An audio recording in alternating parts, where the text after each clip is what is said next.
a todos por venir. Hoy celebramos un día antes el 85 aniversario de la muerte tanto de Ramiro Ledesma como de Ramiro de Maeztu.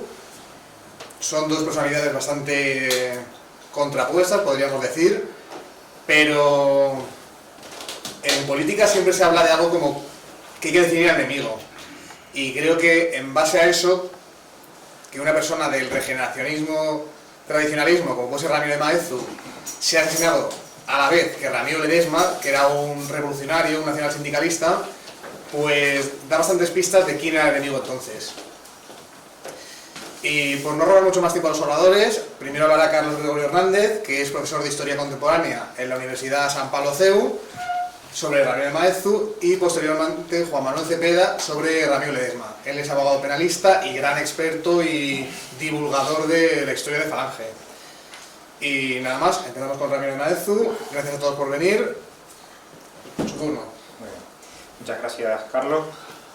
Gracias por invitarme a hablar y a charlar esta tarde con Juan Manuel, y gracias a todos por estar aquí también para escucharme hablar de Maeztu. Y lo primero que hice cuando me lo plantearon es preguntarme por qué hablar de Maeztu, y recordé pues, algo importante para mí. Cuando hacía mi tesis doctoral, trabajé con un personaje, un periodista llamado Manuel Delgado Barreto, nacido en Canarias como yo, que se viene a Madrid y hace su vida pues, aquí en la prensa de lo que fue el liberalismo de principios del siglo XX, luego el entorno de Antonio Maura, más tarde Primo de Rivera, don Miguel Primo de Rivera, el dictador, y por último en el entorno de José Calvo Sotelo, de Antonio Goicoechea, de lo que se llamó Renovación Española, ¿no? El bloque nacional de Calvo Sotelo.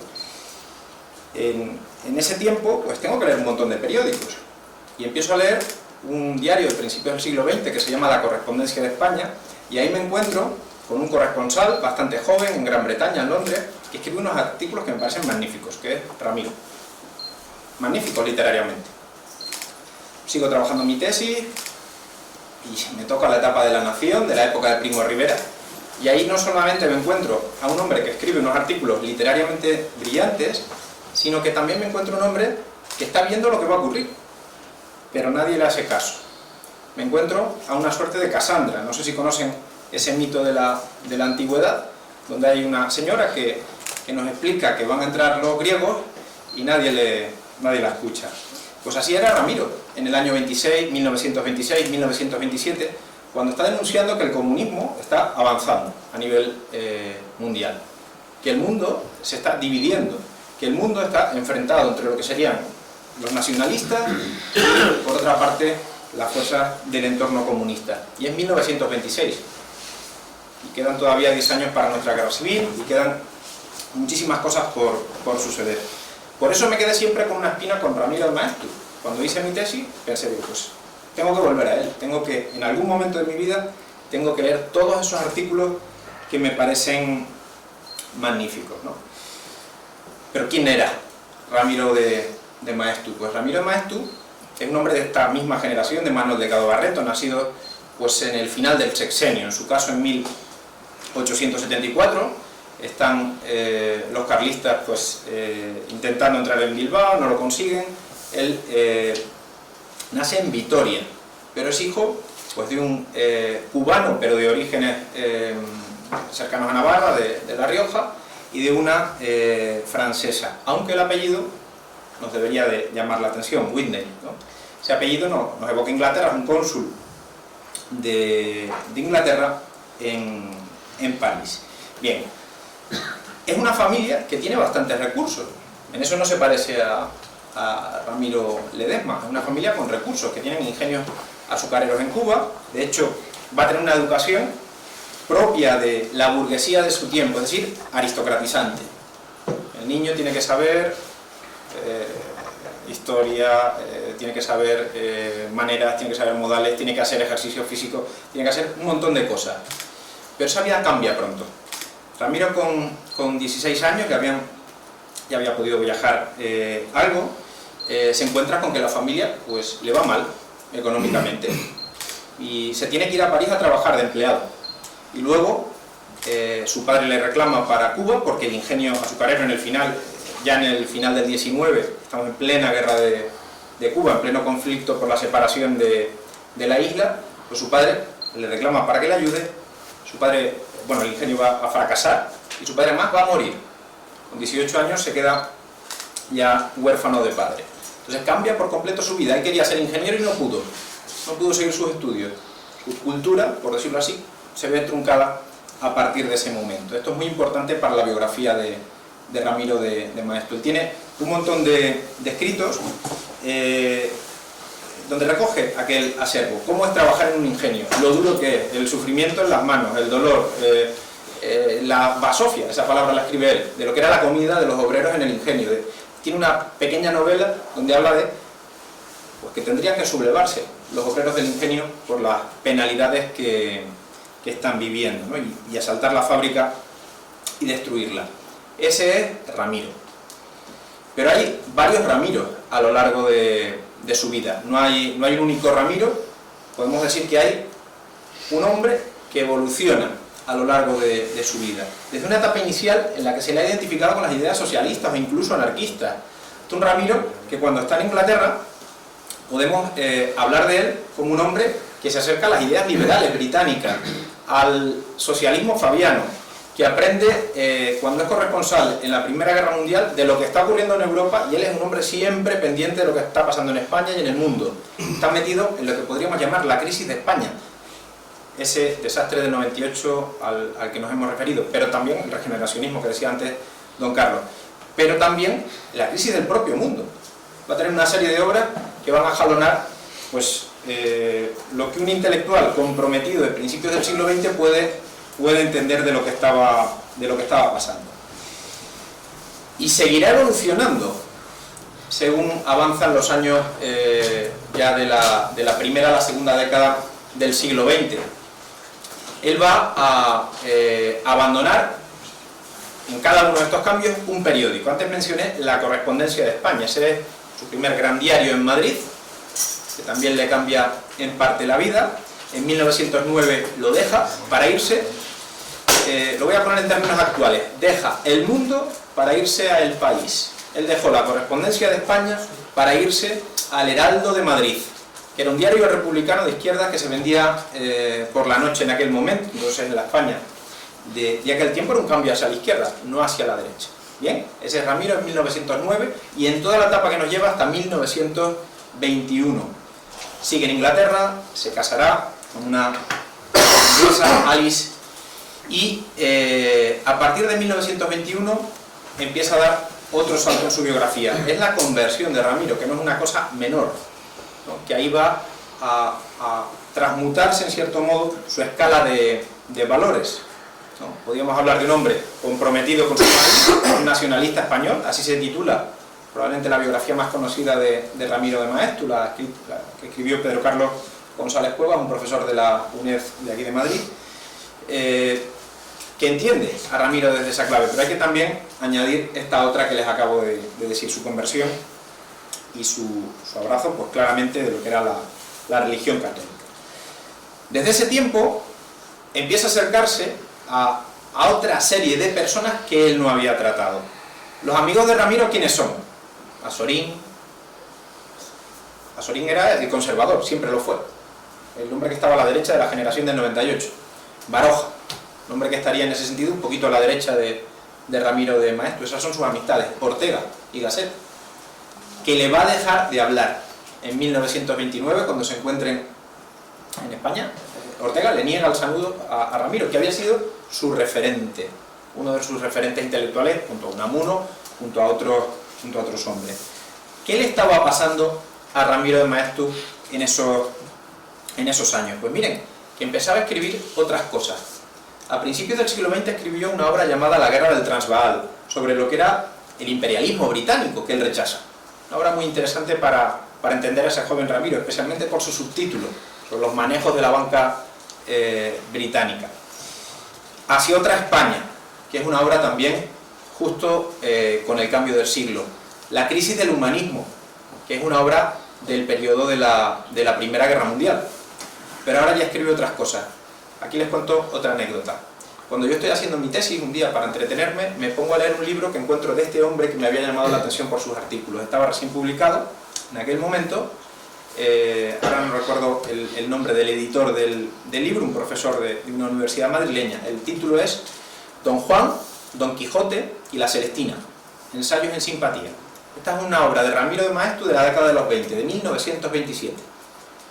Una obra que a mí me impresionó como joven y luego me impresionó también de adulto cuando la volví a leer, porque nos habla de tres ideas fuertes de lo que es lo español en la historia. Un cariño impresionante, intentando extraer de la literatura las señas de identidad de lo español. Es un libro que les recomiendo encarecidamente. Un libro de ese Maeztu que evoluciona, que cambia, que está pensando ya en unas claves distintas a ese rechazo de un todo que él entendía, digamos, desde lo que eran las señas de identidad tradicionales de lo español hasta ese tiempo. ¿No? Ahora entiende que la tradición española es precisamente el lugar desde el que regenerar España, desde el que volver a levantar ese país que ha entrado en una crisis en el siglo XIX, que es la crisis de su imperio, pero que necesita algo que lo revitalice, una propuesta, una mirada al futuro, un nuevo imperio, podría decirse.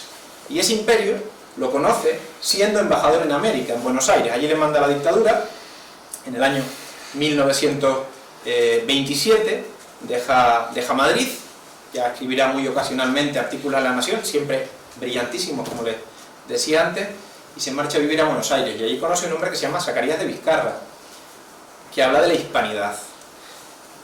Y ahí Ramiro empieza a proponer a los españoles pues un proyecto. No es simplemente una añoranza, sino es una mirada, repito, hacia adelante.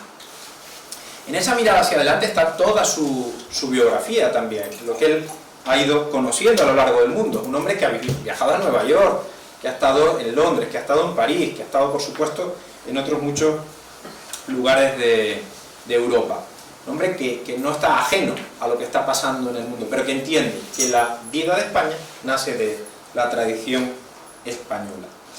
Y esa tradición entronca tres elementos que él ordena a la manera que he dicho antes, por parte del profesor Pedro Carlos González Cuevas, ¿no?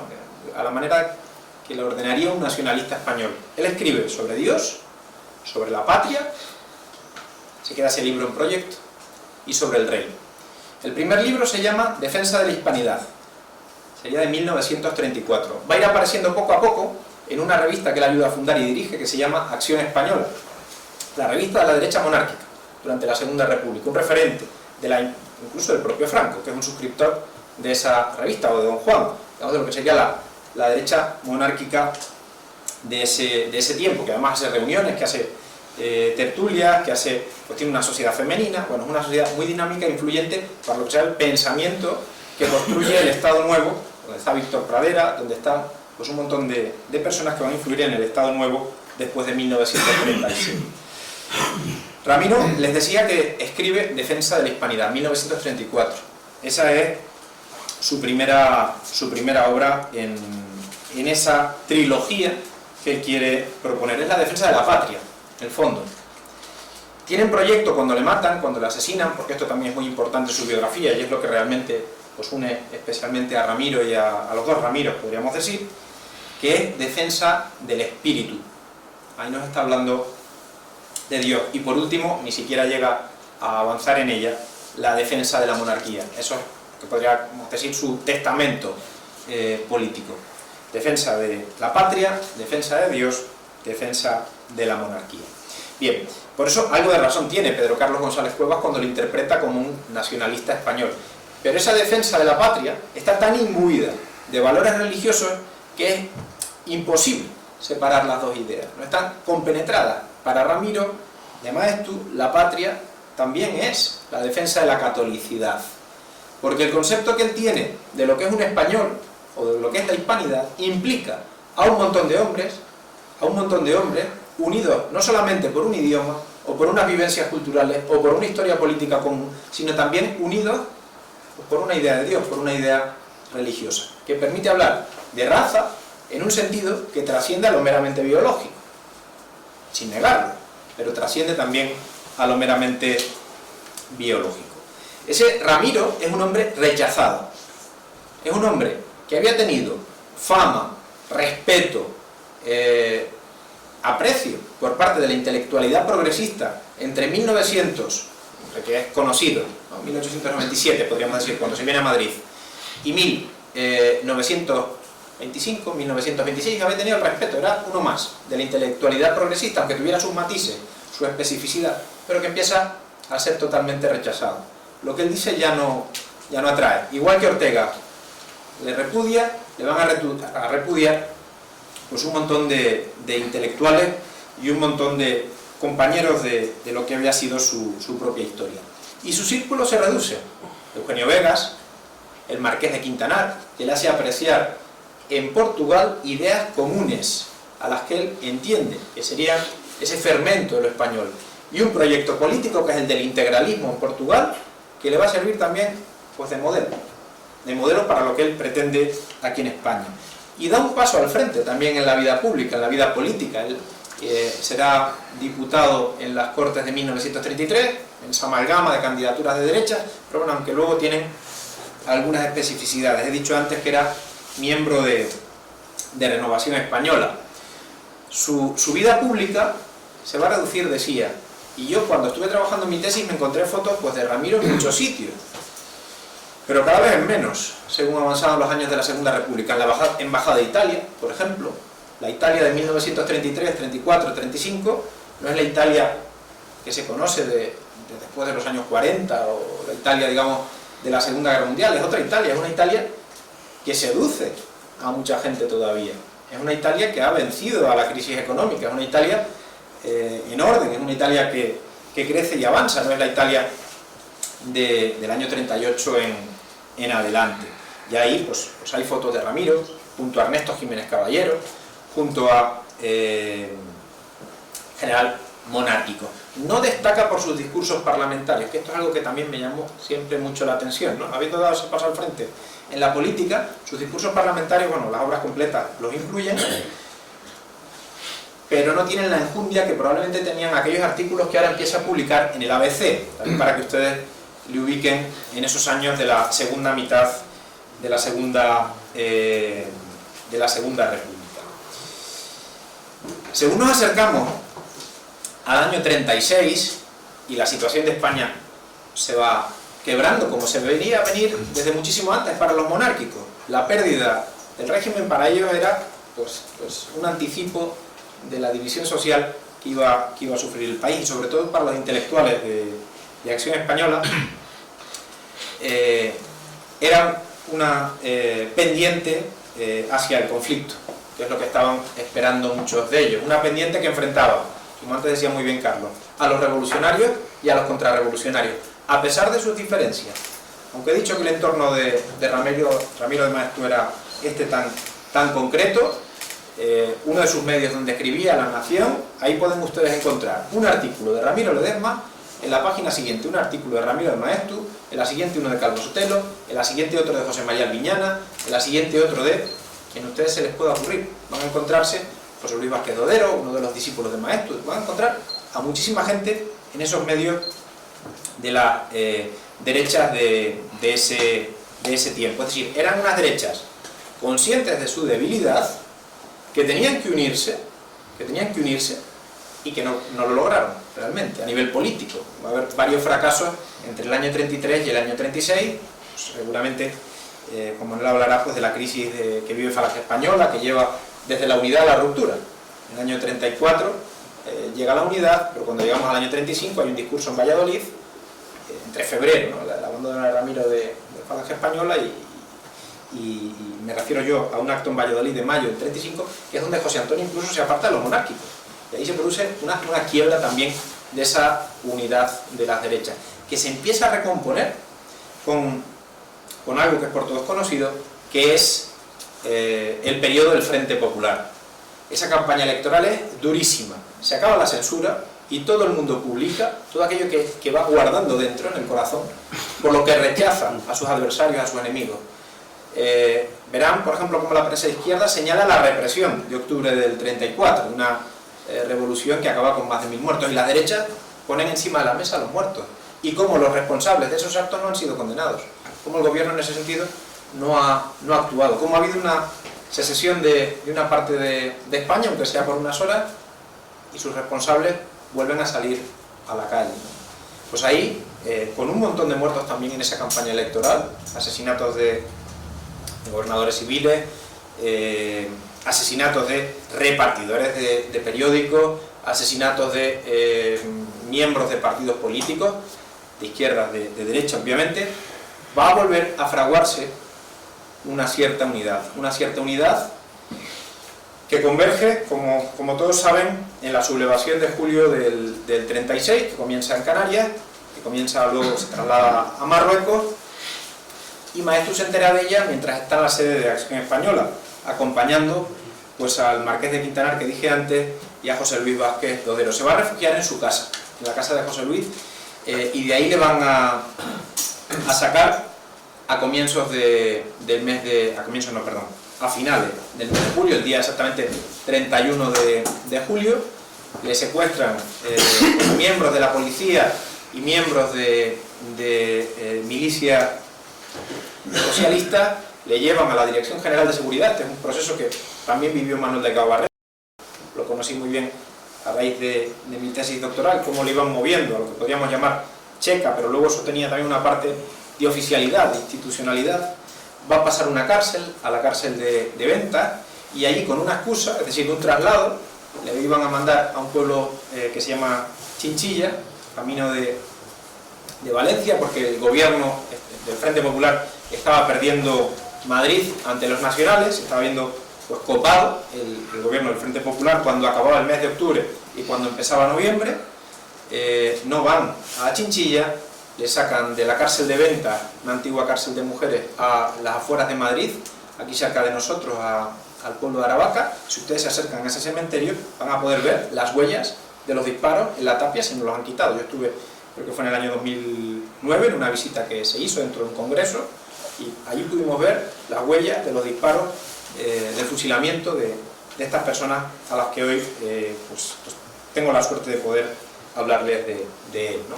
Asesinado el día 29 de octubre, mañana, tal día como hoy, de 1936. Hay una serie de cosas que también les quería decir sobre Ramiro para no pasarme del tiempo. ¿A quién leer sobre Maeztu? Porque yo no tengo 3 horas para hablar, les aburriría un montón seguramente si estuviera aquí tanto tiempo, pero sí les puedo dejar alguna pequeña pincelada. ¿A quién leer sobre Ramiro de Maeztu? Pues probablemente la obra que está mejor impregnada de lo que fue aquel hombre es la de Vicente Marrero, un discípulo de Acción Española, que va a escribir la primera gran biografía de Ramiro de Maeztu. Es verdad que es una biografía con pasión, desde el aprecio, digamos, desde la cercanía política, de la convergencia de ideas, y es una obra antigua, también muy difícil de encontrar.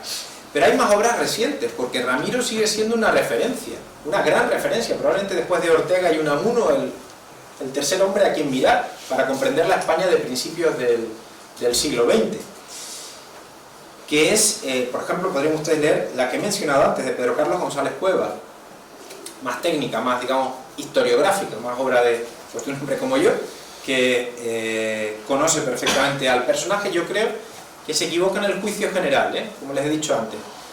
Por lo menos para mí, Ramiro no es un nacionalista español, o al menos no toda su vida, que es lo que él entiende, y le unifica todas esas trayectorias que he ido diciendo. Ramiro sería un tradicionalista en los años 30 y fue un nacionalista español seguramente en las primeras décadas del siglo XX, en las 2 primeras décadas del siglo XX, pero dejó de serlo, es decir, su jerarquía de valores cambia a partir de esa conversión religiosa, como podemos ver, menos a mi entender, en Defensa de la Hispanidad, o en ese pequeño y breve libro que he dicho antes, muy ameno, que es Don Juan, Don Quijote y la Celestina.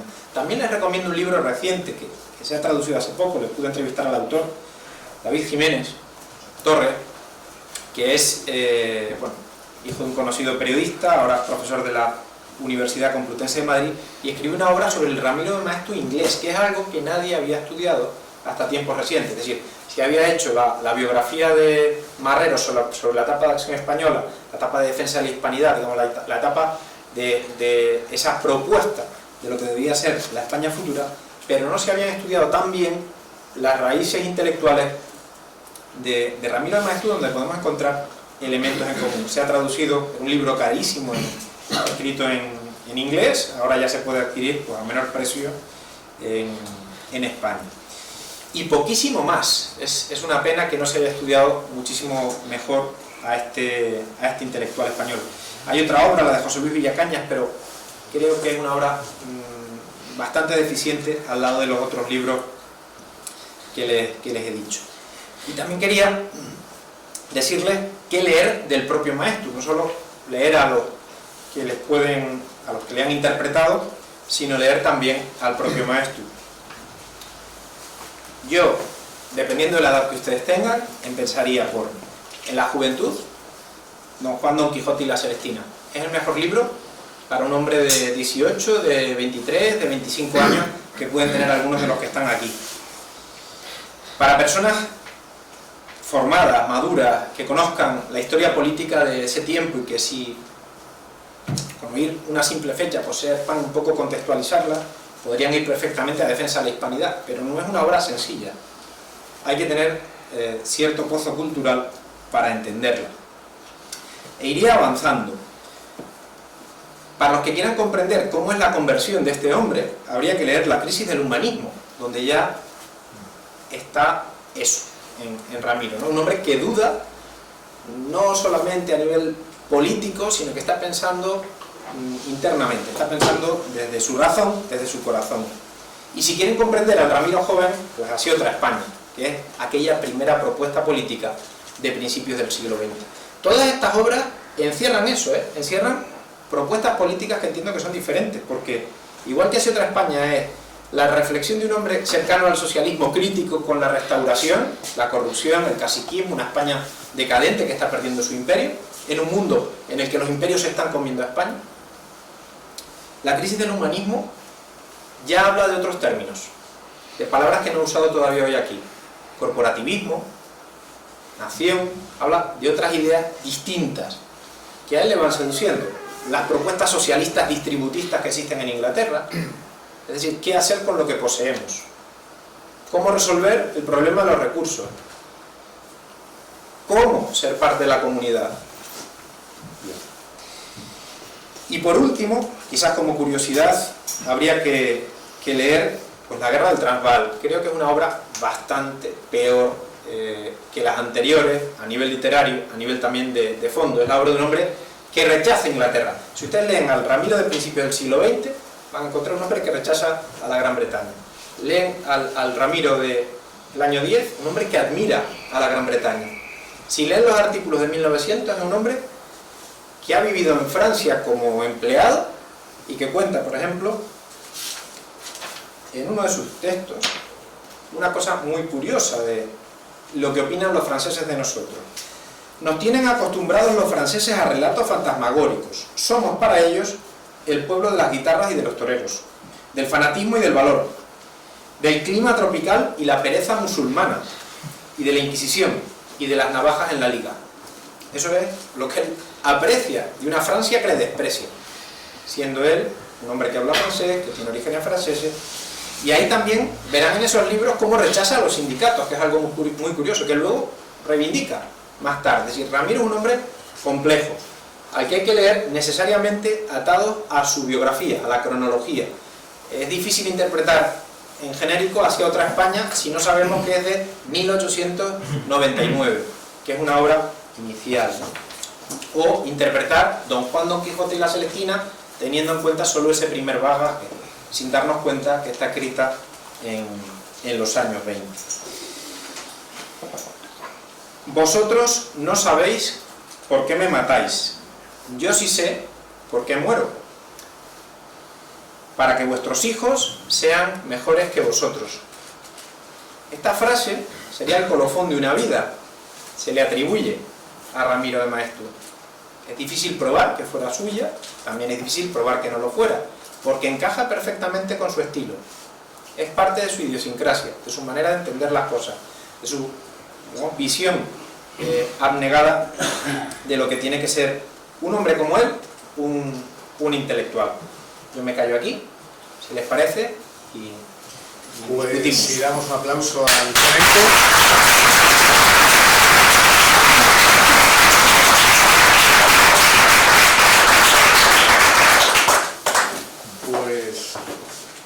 turno de Ramiro Ledesma. Buenas tardes a todos. Ramiro se equivocó, Ramiro de Maeztu, se equivocó en esa última frase porque los milicianos rojos sabían perfectamente por qué le mataban a él y sabían perfectamente por qué mataban a él, por qué mataban falangistas, por qué mataban requetés, por qué mataban militares y por qué mataban a católicos. Entre Ramiro Ledesma y Ramiro Maeztu, pocas coincidencias políticas. A mí lo que me interesa es el Ramiro político. Los dos fueron nacionalistas, los dos parece ser que murieron el mismo día. Las últimas investigaciones de las que luego hablaré sitúan la muerte de Ramiro no precisamente en las tapias del cementerio de Aravaca y no precisamente el mismo 29 de octubre. Pero, ¿quién era Ramiro Ledesma? Si esperáis que yo os haga una biografía de Ramiro Ledesma Ramos, estáis equivocados. Yo, al que quiera saber la vida de Ramiro Ledesma, le aconsejo que lea, hay dos biografías maravillosas de él, la de Sánchez Viana, divisionario y falangista, y la de Tomás Borrás, fundador con él de las Jons, y también viejo camarada de guerra. Yo voy a hablar del Ramiro desconocido, del Ramiro ocultado, del Ramiro que durante el régimen del general Franco nadie quería no solo reivindicar, sino ni siquiera hablar de él. Fijaros hasta qué punto no querían hablar de él porque no era procedente o no apoyaba las tesis del franquismo, que lo poco que se hablaba de él era su muerte. En otra frase que se le atribuye, esa famosa frase que decían, que contaba la leyenda, que cuando a Ramiro lo sacan de la cárcel de Ventas para llevarle supuestamente a Chinchilla, que ese era el traslado a la cárcel de Chinchilla, pero luego realmente lo que los llevaban era fusilarlos.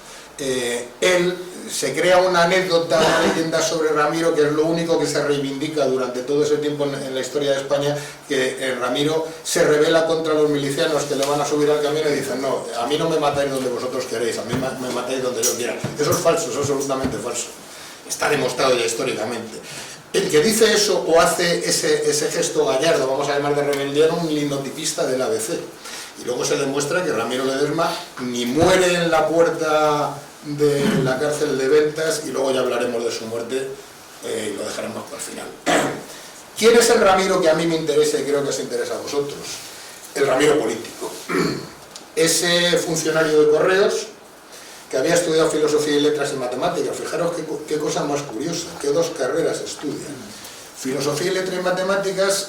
Ese chaval, porque era un chaval, tenía 3 años menos que José Antonio, ese chaval que a principios de los años 30, junto con un grupo de universitarios y jóvenes muy heterodoxos, crea un periódico que se llama La Conquista del Estado, a imagen y semejanza de otro periódico que se llamaba así en la Italia fascista de Curcio Malaparte, un periódico de combate, un periódico absolutamente político, con consignas políticas, en donde reivindica lo que desde entonces empieza a llamarse nacionalsindicalismo, que desde mi punto de vista no es ni más ni menos que el fascismo a la española.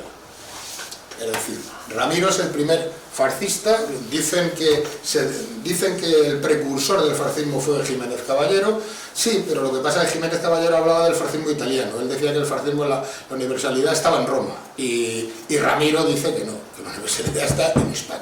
Ramiro es un fascista a la española, como pudo ser Codreanu un fascista a la rumana, como fue Mosley un fascista a la inglesa, etc. Como de Grelle, un fascista a la belga. Y Ramiro, insisto, con un grupo muy heterodoxo de compañeros, monta un periódico, lo monta pagado con dinero de la derecha monárquica alfonsina, que incluso le pagan la moto, la famosa foto de Ramiro que va en una moto en la Enfield, es con dinero pagado de los monárquicos alfonsinos, concretamente, más que nada bilbaínos. Y en ese periódico se lanza la lucha política. ¿Por qué digo heterodoxo? Porque la mayoría de los fundadores de la conquista de Estado con él luego desaparecen. Unos se van a la CEDA, son diputados, Bermúdez Cañete, otros se van al Partido Comunista, otros se van a la CNT. Y vamos a llamar lo que podía ser el núcleo duro, sí entra en Falange, en la unión con Falange. Jiménez Caballero, personaje de que nos daría para hablar cuatro días seguidos. Yo sigo sin entender a José Antonio. José Antonio, que tenía más mala leche que un mono enrabietado, no sé cómo aguantó de Jiménez Caballero las cosas que dijo de él, sus idas y venidas a Falange, su presentación en las candidaturas de la Ceuta por un partido que se llamaba el PP en las elecciones de febrero del 36, abandonando a sus camaradas. Pero bueno, José Antonio debía tener una gran simpatía, incluso personal, por Jiménez Caballero. Pero dejándole a un lado, yo le conocí personalmente a Jiménez Caballero, fue cliente mío. Pero dejando a un lado ese núcleo duro de fundadores de la conquista del Estado, donde estaba Emiliano Aguado, donde estaba Juan Aparicio, esos son de los pocos que luego siguen la aventura política con Ramiro y entran en la falange de José Antonio, porque la falange, yo sigo pensando, y seguramente no estaréis de acuerdo conmigo muchos, la falange es José Antonio y José Antonio es la falange. Ramiro no es la falange, ni la falange es Ramiro.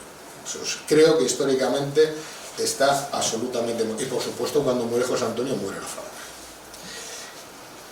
Ese pequeño partido, que ni siquiera todavía es partido, ese pequeño grupo que se arremolina alrededor de esa pequeña revista o periódico que es La Conquista del Estado, pues empieza a surgir, empiezan a crearse núcleos pequeños de universitarios en unas pocas universidades de España, concretamente en Madrid, sobre todo en Madrid, Valencia y Santiago de Compostela.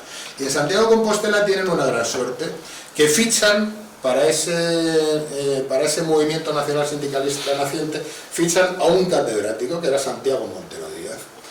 Santiago Montero Díaz, curiosamente, es un hombre que yo le he estudiado, que pasa desde la extrema izquierda galleguista separatista, llega a ser hasta luego en las postrimerías de su vida en el régimen de Franco, que es más nazi que el propio Adolfo Hitler. O sea, pasa absolutamente por todas las estancias políticas. Por supuesto, pasa por las Jons, es fundador de las Jons, es el jefe de las Jons de Galicia, y cuando ese grupo argumentado al final alrededor de ese periódico, Ramiro entiende que tiene que dar el paso y montar un partido político, y se fundan las Jons, las Juntas de Ofensiva Nacional Sindicalistas.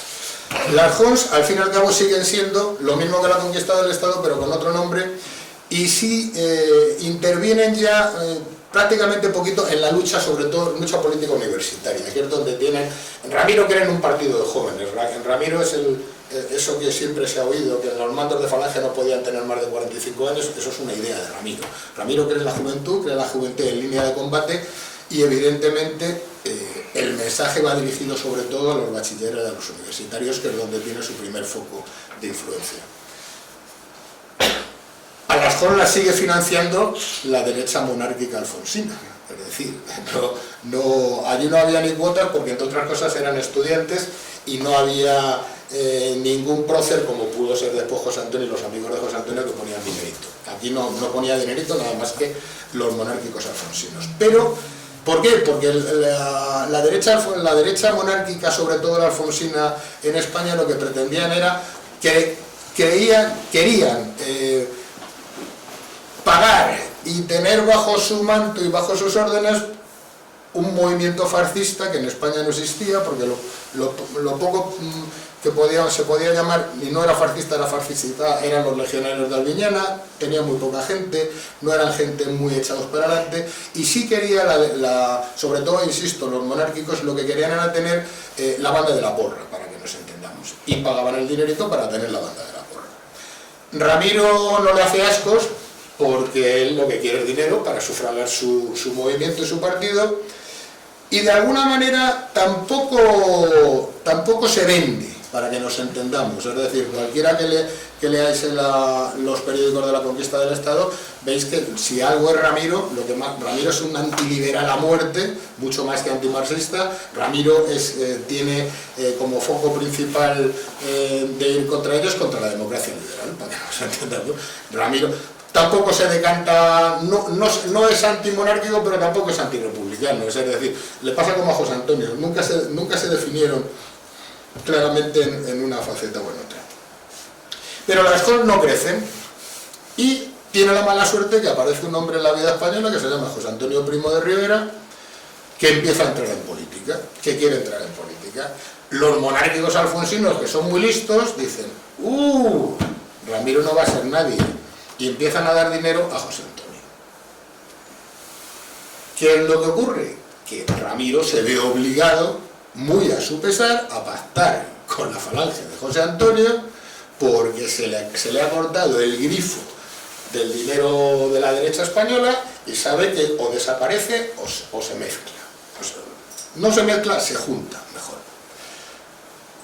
¿José Antonio inventa algo? No, el inventor del nacionalsindicalismo es Ramiro Ledesma Ramos.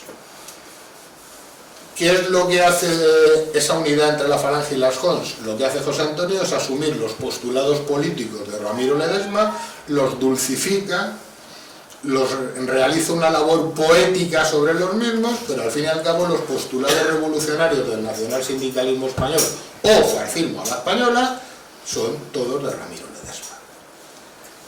Ramiro Ledesma cree, insisto, muy a su pesar, se ve obligado a unirse con la falange de José Antonio, a la cual deploraba porque, y era verdad, la falange de José Antonio en un principio estaba prácticamente montado con sus amigos derechistas, con sus amigos monárquicos, con sus amigos de la nobleza española, salvo un grupo muy aprovechable de universitarios que empiezan a seguir a José Antonio, que eran casi todos o antiguos militantes del Partido Nacionalista Español de Albiñana, antiguos militantes de la FUE, antiguos militantes del Partido Comunista, no muchos, pero lo sabía, y ahí es donde ve Ramiro que esa es la parte aprovechable de la falange. Y además, insisto, se une con José Antonio porque no le queda más, porque le han cerrado el grifo y no tienen ni para pagar el alquiler del local que tenían en la calle Cañón del Peral. Cuando se produce esa unión entre los dos partidos, Ramiro es consciente, yo creo que era consciente de que no podía ser el líder de ese partido, y era consciente de que la forma de jefatura que tenían de triunviratos en las Jons, con un José Antonio de triunviro junto a él, junto con Julio Ruiz de Alda, sabía que José Antonio se lo comía. Como no podía ser de otra manera, José Antonio era una persona mucho más conocida que él, era el hijo del dictador, un abogado muy famoso y reconocido en aquel entonces, una persona absolutamente metida en los círculos de la alta sociedad madrileña, y además no olvidéis una cosa, Ramiro tenía un defecto físico, lo que ahora podemos llamar el gangoso. Ramiro las pronunciaba Gs, lo cual después además le vino muy mal porque José Antonio, que como he dicho antes tenía muy mala leche, cuando Ramiro se escinde o le expulsa, lo primero que hace José Antonio es reírse de su defecto físico y escribe en el arriba el arte de, ¿cómo era el arte? De desenmascarar revolucionarios. Todo esto viene a colación también para luego desmontar otro mito, es el mito falso de que antes de que murieran los dos se reconciliaron, se abrazaron. Nunca. José Antonio nunca perdonó a Ramiro la que le intentó montar. Pero volvamos a ese Ramiro de triunviro en la falange desde que se produce la unión en febrero del 34 hasta que, como tú me has dicho antes, en menos de un año Ramiro sale o es expulsado. Realmente es expulsado, legalmente es expulsado. ¿Por qué? Porque Ramiro le quiere montar una escisión. No solo le quieren montar una escisión, es que quieren matar a José Antonio. O sea, eso está escrito por Juan Antonio Ansaldo en sus memorias, donde reconoce, y además se lo reconoce al propio José Antonio. ¿Qué es lo que ocurre? ¿Por qué Ramiro y José Antonio se enfrentan? Se enfrentan por una sencilla razón. Porque, fijaros qué importante es, no hay diferencias ideológicas. Hay muy pocas diferencias ideológicas entre lo que decía Ramiro y entre lo que decía José Antonio. Hay una que es fundamental, la concepción del Estado nacional sindicalista.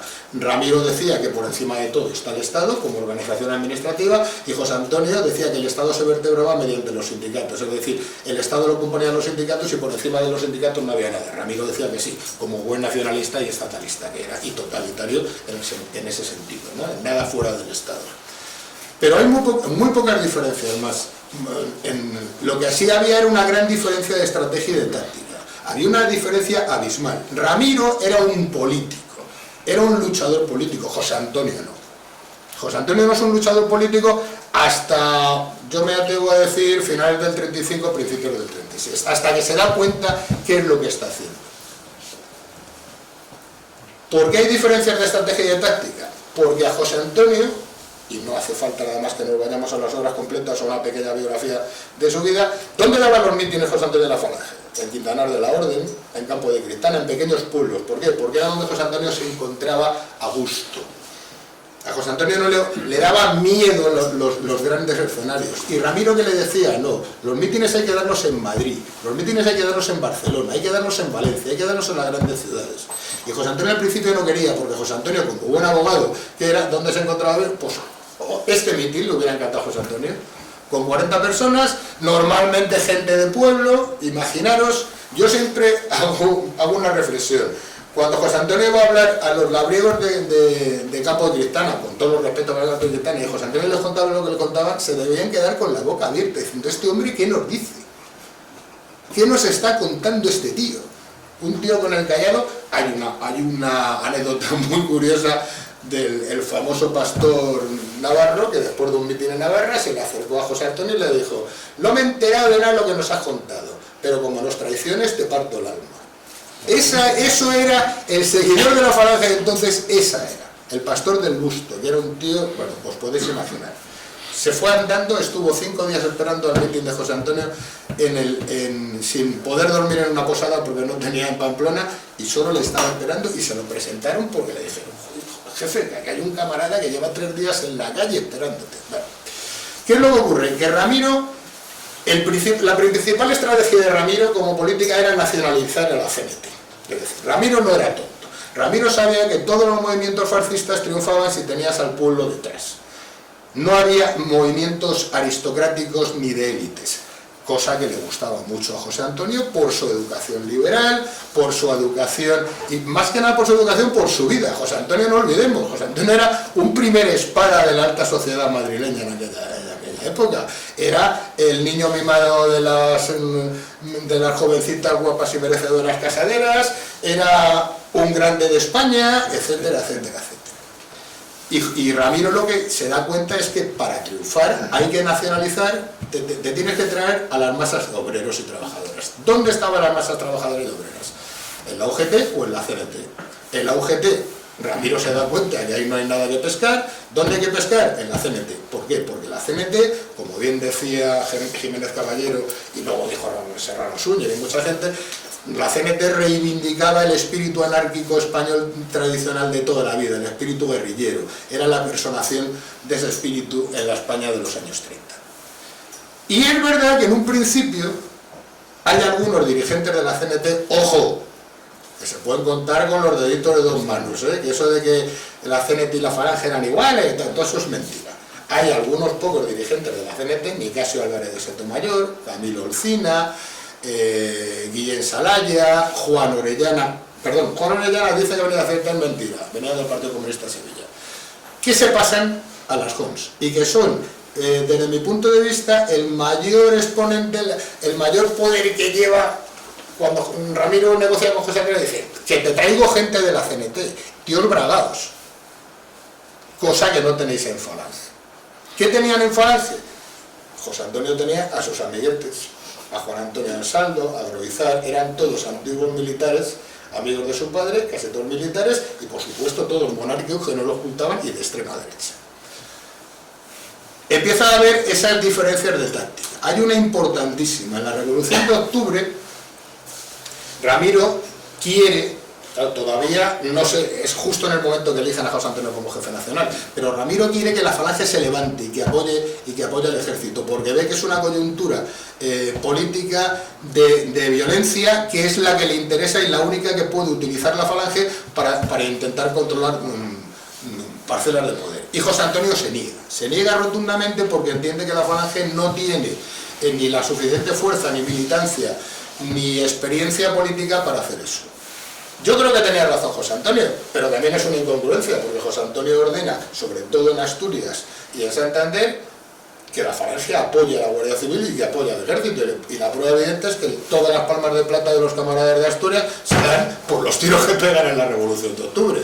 Es decir, pero bueno, y además no olvidemos que todavía José Antonio no se ha aclimatado al clima de violencia que se vivía en España y que se vivía sobre todo en la falange. Estamos hablando de octubre del 34, ya han empezado las represalias, las vindictas, llamarlo como queráis, de la falange a partir de la muerte de Cuéllar en junio del 34, Y todavía, lo que podemos llamar la milicia de Falange, todavía la controlan esos amiguetes de José Antonio, sobre todo Ansaldo, Urizar, lo que llamaban la Falange de la Sangre.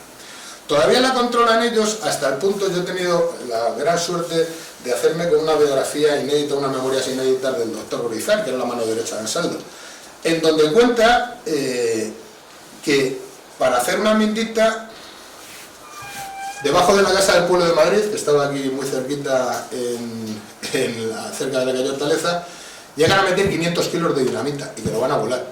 Y que José Antonio se entera, lo prohíbe totalmente, y que como lo prohíbe, que este dice, me da igual, porque José Antonio todavía no tenía asumida la jerarquía y la obediencia debida, vamos a llamarlo, sobre la militancia de Falange. Y José Antonio prohíbe totalmente que vuele en la Casa del Pueblo, y a pesar de eso Urizar dice, vale, pero no quitamos la dinamita, por si a lo mejor dentro de 2 meses la volvemos a utilizar. Y es por lo que José Antonio expulsa a Urizar. Es uno de los motivos por no obedecer sus órdenes. Pero ¿qué es lo que ocurre? José Antonio no tiene controlado todavía, no tiene el poder efectivo de la Falange. Tampoco lo tiene Ramiro, y Ramiro no lo tendrá nunca. O sea, Ramiro, para que hagas una idea, en la Falange era lo siguiente. Cuando tienen la sede en Marqués de Riscán, en el Palacete, a Ramiro le dejaron una habitación que era, quiero recordar que era un añadido al Palacete donde había un antiguo guardián, y allí le tenían con una máquina de escribir y le decían, tú escribe y móntanos las cons, los sindicatos falangistas. ¿Por qué? Porque José Antonio de sindicalismo no tenía ni puñetera idea. ¿Quién sabía algo de sindicalismo? Los tíos de la CNT que habían entrado con Ramiro en el partido. Que eran, no olvidemos, Camilo Encina era el jefe del sector de transporte de la CNT, eran gente, y luego había otros más bragados, que es lo que yo llamo las escuadras de recuperación, que bueno, eso, pero sí les montan, y con Nicasio Álvaro de Sotomayor montan las cons. Realizan una estrategia para mí absolutamente increíble, que es prometer puestos de trabajo. Claro, en 2 días hay 20.000 afiliados a las cons. Cuando van a las obras, a los tajos, con el vale de las cons diciendo tengo trabajo, los reciben a tiro los del OGT y la CNT. Hasta el punto que José Antonio tiene que entrar a una obra porque le están diciendo que les están mandando y que nos están tiroteando. Y José Antonio además coge mucha fama personal en cara a la valentía, porque se presenta él y va el primero. Pero se equivocan también en esa estrategia. Y sobre todo se enfrentan por una estrategia que es la violencia, el concepto de la violencia revolucionaria, lo que la CNT llamaba la gimnasia revolucionaria. Ramiro es consciente, la acepta, y no solo la acepta, sino que entiende que para llevar esa senda e ir creciendo, tienen que utilizar la violencia. José Antonio en un principio se niega, y se niega hasta que matan a 8 camaradas, y después se sigue negando. ¿Qué es lo que ocurre? Que si a eso lo unimos, que todos los amiguetes de José Antonio lo que querían era matar y matar, Ansaldo le monta un golpe de Estado. Un golpe de Estado que está auspiciado por detrás por Ramiro Ledesma, que es el ideólogo de ese golpe de Estado, aunque no da la cara. Y a Ansaldo, a José Antonio le llegan los rumores de que quieren darle un golpe de Estado, y no solo que quieren darle un golpe de Estado, que si no acepta cesar como jefe nacional de la Falange, le van hasta matar. O sea, imaginaros qué tipo de gente había en esos momentos como milicia de la Falange. José Antonio se entera, llama a Ansaldo, que era íntimo amigo suyo, y Ansaldo le reconoce, en un gesto de hombría, le reconoce que es verdad. Que entienden que él no es un líder para la Falange, no es un líder para el fascismo español, que no se puede estar en contra de la violencia, que no se puede estar dejando que maten a los chavales en las calles, que de vez en cuando hacer una represalia no vale, y que una de dos, o le destituyen, o se va, o que tiene que dejar paso. Y dejar paso, querían nombrar como jefe a Julio Ruiz de Alda, que era íntimo amigo también de Ansaldo, y además le consideraban mal manejable, y por detrás Ramiro Ledesma. José Antonio, que no tenía un pelo de tonto, cuando le cuentan todo eso, expulsa a Ansaldo, expulsa a Urizar, expulsa a un montón, y se encuentra con una paradoja increíble, que de esa milicia de Falange, que entonces debía haber pues unos 2.000 militantes en Madrid, se le va un 75%, se van todos a Renovación Española, todos. Y la Falange se queda en cuadro. No solamente se queda en cuadro, sino que además los monárquicos alfonsinos, que se han dado cuenta que en Renovación Española tienen a Calvo Sotelo, se han dado cuenta que empieza ya lo que tú hablabas, ese ambiente de conspiración contra la República, tal. Dicen, ¿para qué les vamos a seguir dando dinero a estos? Y le cortan el grifo también a José Antonio. Y se encuentran esa famosa frase que decían que hacían las reuniones en el Marqués de Riscal a la luz de una vela porque les habían cortado hasta la luz. José Antonio saca o salen toda esa extrema derecha que había en la Falange, pero se queda Ramiro, porque a Ramiro no le demuestran que está detrás políticamente de ese golpe. Pero Ramiro se da cuenta que efectivamente no van a ningún lado, porque la Falange ha quedado prácticamente constituida por los antiguos consistas, que eran muy poquitos, y por el SEU, es decir, por los universitarios falangistas. No ha quedado nadie. En ese intervalo de tiempo se va el otro diputado de Falange, que ojo, no olvidéis, había dos diputados de Falange, José Antonio y el Marqués de la Liseda. Los dos eran diputados de Falange. El Marqués de la Liseda, aprovechando que el río pasa por Valladolid, como digo, es decir, aprovechando que hacen los 27 puntos y que en uno de los puntos la Falange no se declara anticlerical, pero sí se declara no confesional, Marqués de la Liseda le dice, jefe, aquí te quedas, que yo me voy también con Renovación Española. Y se queda además sin el dinerito que daba el Marqués de la Liseda, que era el que pagaba la mayor parte de los gastos de la Falange. Y se encuentran José Antonio del SEU y Ramiro. Y Ramiro piensa, yo creo que ahí se equivoca, que no van a ningún lado. Y entonces llama a Onésimo Redondo, llama a Nicasio Álvarez de Sotomayor, jefe de las CONS, y llama a Manuel Mateo, otro fundador de las CONS, antiguo dirigente del Partido Comunista, se los lleva a una cafetería a la Gran Vía y le dice que nos tenemos que ir de aquí, que con este no vamos a ningún lado. Y dan un comunicado de prensa, firmado por Onésimo Redondo, no olvidéis. Onésimo Redondo es uno de los tres que firma el comunicado de prensa escindiéndose de la Falange. Y dicen, nos vamos de Falange porque son unos derechistas del demonio, etcétera, etcétera. ¿Qué es lo que pasa? José Antonio, que no es tonto, manda inmediatamente a un camarada de Valladolid y logran convencer a Onésimo para que no se vaya. Pero Onésimo había firmado el documento de escisión de las CONS de la Falange. Y ahí vemos realmente, primero, ese enfrentamiento que ya José Antonio va hasta el tema personal, cuando escribe El arte de descubrir evolucionarios. Ramiro no tiene más remedio que montar unas nuevas CONS en Madrid y lo primero que hace es demandar a José Antonio y demandar a la Falange. El abogado de Ramiro, fijaros quién era, el abuelo de Rodrigo Rato, que también se llamaba Rodrigo Rato. Y demanda a José Antonio y demanda a la Falange por uso indebido del nombre, por uso indebido de los símbolos, de yugo y las flechas, y porque además decía que se habían quedado con unos muebles suyos que eran de las CONS. Ese juicio nunca acabó porque, vamos, nunca se finalizó con sentencia porque desgraciadamente luego vino la guerra civil y vino la muerte de ambos. Pero fijaros cómo era ese enfrentamiento, esa hazaña con la que se buscan. Las milicias, el SEU, que ya ha tomado el control de la primera línea de Madrid, van a por Ramiro. Hay un libro muy curioso que está escrito por un chalao, pero que tiene cosas curiosas, el de Memorias de un trumpiro, no sé si lo conocéis. Y ese cuenta que yendo con Ramiro, que tenían que pasar obligatoriamente por una acera de la Gran Vía donde siempre había un puesto de Falange y que no se atrevían a ir porque les calentaban. O sea, cuando veían a Ramiro por la calle, iban a por él. Incluso quisieron tirotearle. Y ahí sí es verdad que José Antonio, en un gesto de generosidad que le honra, prohibió terminantemente que hubiera ninguna represalia ni contra Ramiro ni contra ningún escindido de las CONS. Ahí vemos que la vida de ambos se divorcian. Ramiro monta un nuevo periódico porque vuelve a recoger ayuda económica de la derecha alfonsina. No hace absolutamente nada. De esa decisión que él pensaba que se iba a llevar a todos sus antiguos camaradas de las CONS, gente que ya tiene bastante poder entre comillas, dentro de la Falange, le siguen muy pocos. Le sigue Juan Aparicio, le sigue en Valencia el jefe del SEU, que era un chaval fenomenal, que luego lo matan en la guerra, le sigue el que luego se casa con la viuda de Onésimo Redondo, poquitos. Y él realmente ahí se desilusiona. Y es cuando, también para atacar a José Antonio, escribe su famoso libro Fascismo en España, que el libro Fascismo en España, aunque lo escribe con un seudónimo Roberto Lanzas, al fin y al cabo lo que es una crítica brutal a José Antonio y a la Falange. Es donde le imputa que cómo es posible que mueran chavales con 14 años siendo de milicias de la auténtica. Perdón, de la auténtica, de Falange. Ha sido un lapsus, porque yo milité en Falange auténtica. Entonces le dice, le hace una crítica brutal. La crítica más brutal que se puede hacer a la Falange dentro de José Antonio se la hace el propio Ramiro. ¿Por qué? Porque la conocía perfectamente.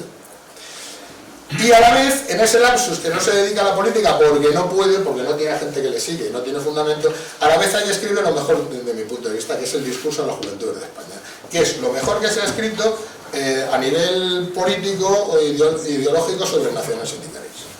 Porque las obras completas de José Antonio ya sabemos lo que son, recopilación de cartas, discursos, etcétera, etcétera, etcétera.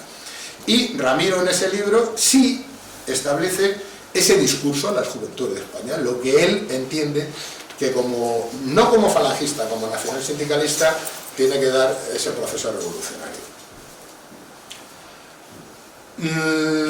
Se va de Madrid, se va de Madrid entre otras cosas, porque no tenía muy claro su supervivencia personal en Madrid.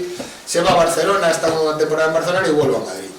Y dicen que cuando le avisan a Ramiro de la muerte de Calvo Sotelo, dice, ya es hora de dejar la pluma y coger las armas.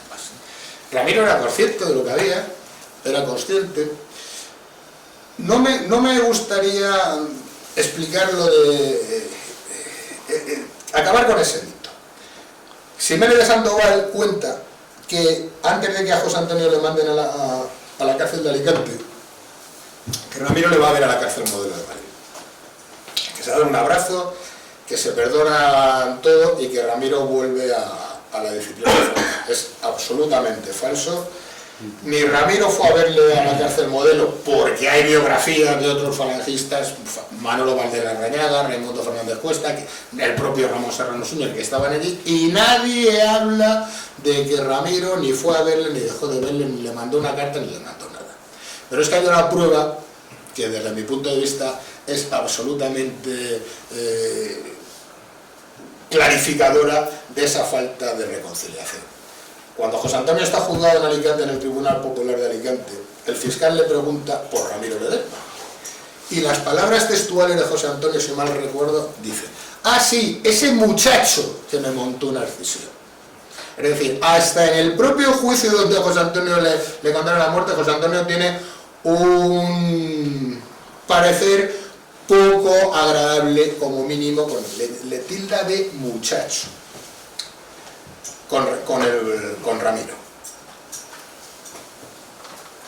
Ese Ramiro que José Antonio cree, yo estoy convencido, que le intentaba quitar el liderazgo. No olvidemos, José Antonio no deja entrar a Calvo Sotelo en Falange cuando lo pide porque sabe que le quita el liderazgo. Y la entrada de Calvo Sotelo en Falange hubiera sido, en aquellos momentos, un empujón brutal a nivel económico, a nivel de militancia, a nivel de lo que quería Ramiro, que era controlar a la derecha radical fascistizada. Es decir, Ramiro tiene dos pensamientos ejes en su estrategia: nacionalizar a la CNT y controlar y asumir la jefatura de esa derecha radical que Ramiro llamaba fascistizada, que no eran fascistas, pero que podían serlo en un momento determinado. Esos eran los dos ejes de batalla de la estrategia. En ninguna de los dos José Antonio traga por ninguno de los dos. Más aún, fijaros qué incongruencia: cuando Ramiro es expulsado de ese sentido de Falange, José Antonio es cuando asume el mensaje más revolucionario. O sea, cuando ya está fuera Ramiro, entonces es cuando él asume los postulados más radicales y más revolucionarios que hasta entonces no lo había asumido.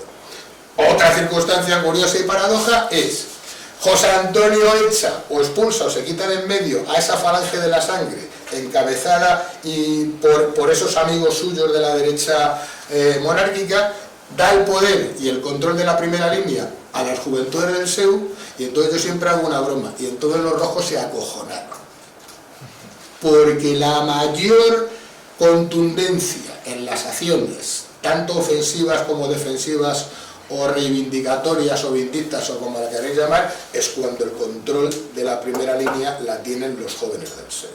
es cuando está Luis Aguilar del lugarteniente nacional de la primera línea, es cuando está Agustín Aznar, es cuando está Gerardo González San Pedro. Entonces es cuando, ya te digo yo, a nivel de risa siempre digo, los rojos debieron decir, preferíamos a los Ansaldos y a los otros, ¿no? Es decir, curiosamente, cuando Ramiro desaparece de la escena falangista es cuando José Antonio asume sus postulados más radicales en todo, para la violencia, para sus discursos revolucionarios, el desmontar el capitalismo, etcétera, etcétera, etcétera. Pero ya, Ramiro ya no está. ¿Qué pasa, no? Hay un tema que no me gustaría dejarlo pasar. Más que nada por curiosidad. Fijaros cómo era Ramiro.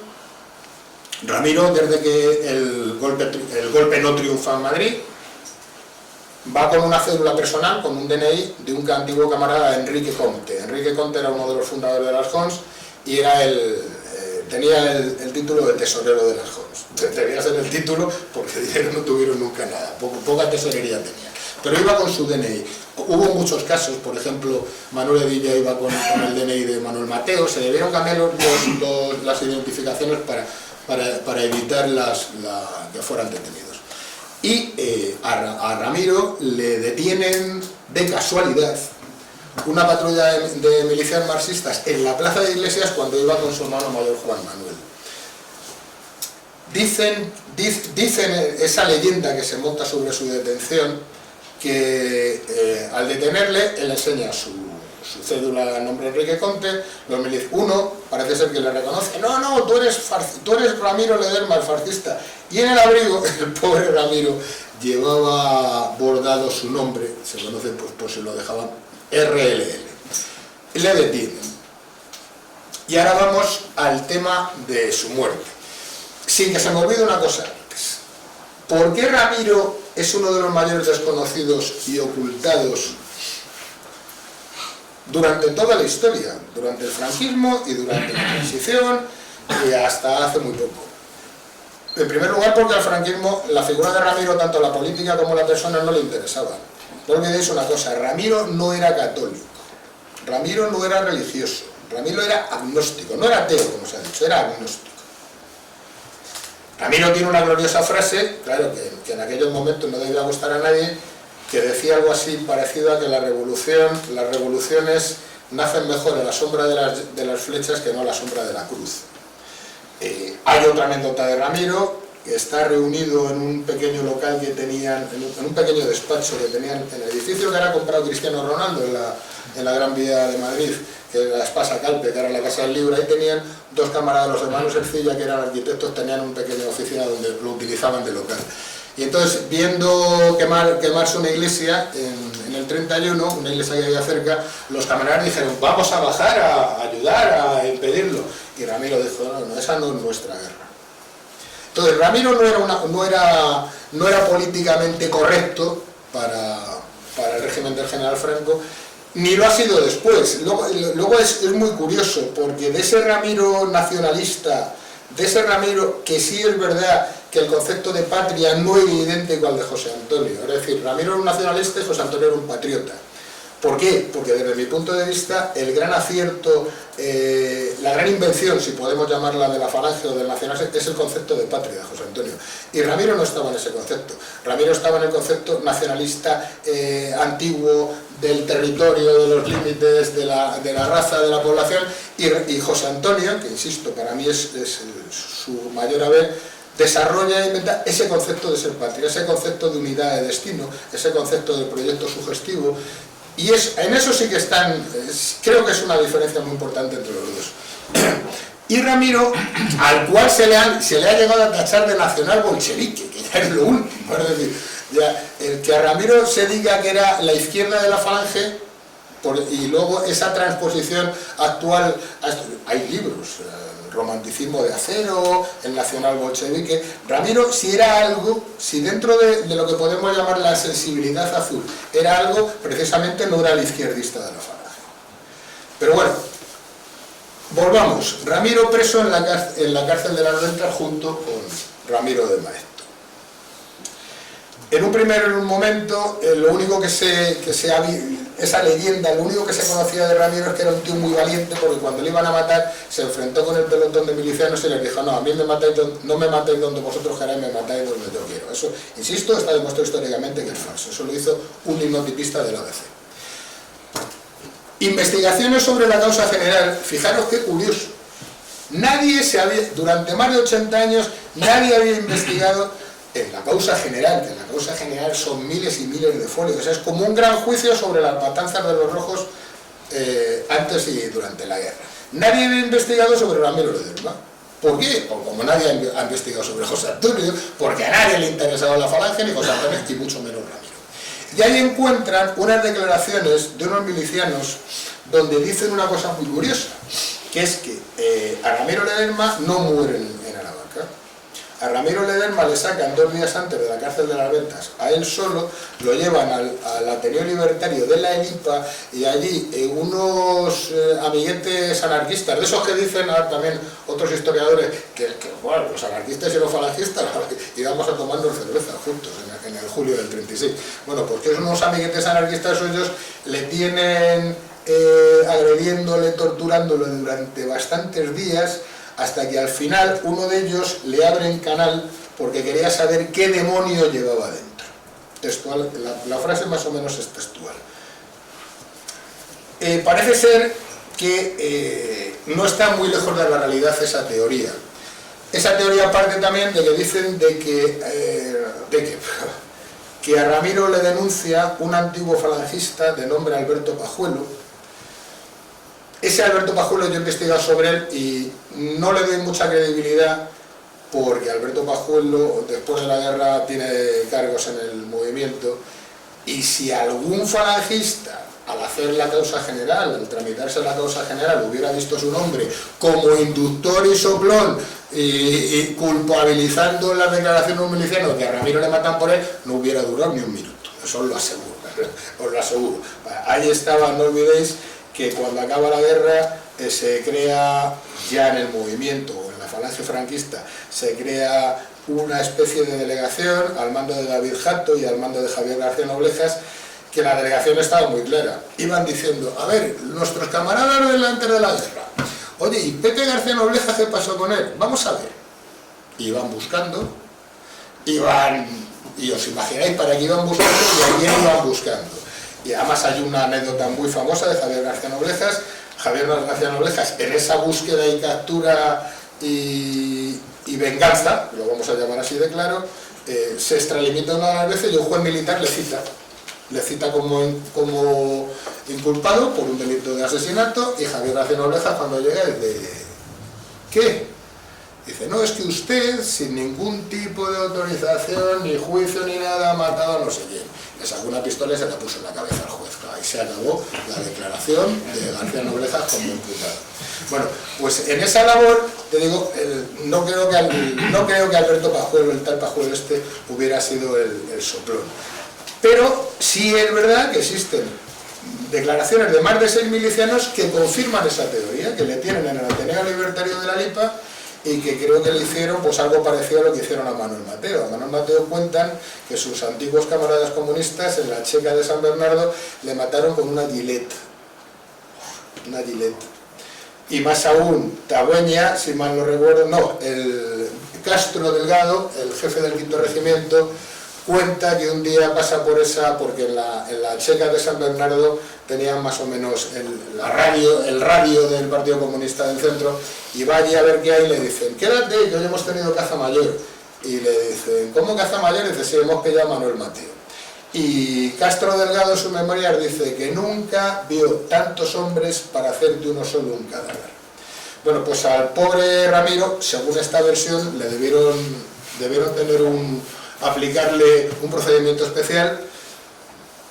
Hay una contradicción que da pie a esa teoría.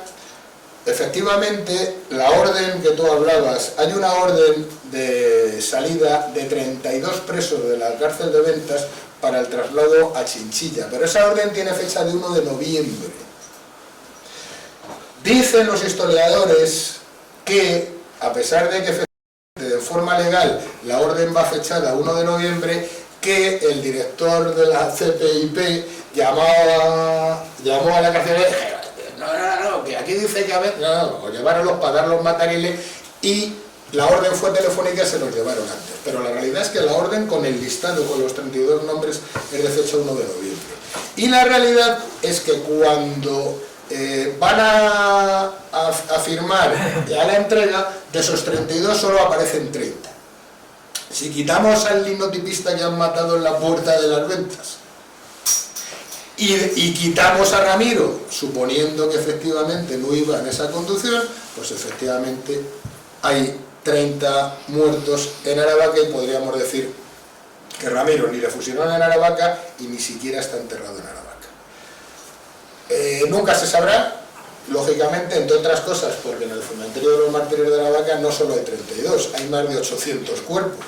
O sea, la saca del 29 de octubre, antes había habido, la primera saca es en agosto, donde matan al médico de Aravaca, su hijo jefe de la falange de Aravaca, donde matan al jefe de la falange de Villaverde. Es decir, es prácticamente imposible el hacer ningún tipo de análisis para confirmar si los restos de Ramiro están allí. Y ya para acabar, y luego me gustaría que pudiéramos dialogar y me hicierais preguntas, ya para acabar solo os voy a contar una anécdota sobre Ramiro. Yo tuve el honor de defender a un camarada que cuando hacen la gran redada del Marqués de Riscal y se llevan a 70 camaradas presos, incluyendo a José Antonio, estaba allí. Y era un chaval que entonces tenía 15 años, militante de la primera línea de Falange. Fernando Vega. Y cuando yo me entero, que era cliente mío, que ha estado allí preso, lo primero que le digo, porque es de los pocos que no tomó café con José Antonio, pero sí le conocí personalmente. Y le digo, bueno, cuéntame, ¿llegaste a hablar con José Antonio? Y me dijo, sí, debió ser de los pocos que hablaba con él, porque José Antonio no os creáis que estaba hablando con los camaradas, ¿eh? José Antonio iba a la sede, luego le recogía su corte literario y se iban a cenar. Y entonces me contaba que ese día, cuando ya saben que está la policía entrando, le dicen, tú que eres menor de edad, y además era de ascendencia cubana y se iba a Cuba al día siguiente, salta por una ventana para que no te detengan. Y que José Antonio se acerca y le dice, chaval, salta. Y le dice, no, jefe, yo me quedo aquí porque igual que nos detengan a todos. Y le dije, ¿qué impresión te dio? Y me dice, no te lo puedo... Ya un hombre ya con 80 y tantos años me dijo, no te lo puedo decir, pero era algo... Tenía algo que no sé decir, que hubiera dado la vida por él. Y le pregunté por Ramiro. Y le dije, bueno, ¿conociste a Ramiro? Me dijo, sí, claro. Y dije, ahora con esto ya acabo. ¿Qué fue tu parecer? Y me dijo, Ramiro era un tío muy raro. Esa es la impresión de una persona que conoció a Ramiro, y es también mi impresión personal. Ramiro es el gran desconocido de la política española, es un hombre tergiversado y sobre todo es un hombre ocultado. Y poco más os puedo decir. Hasta aquí hemos llegado.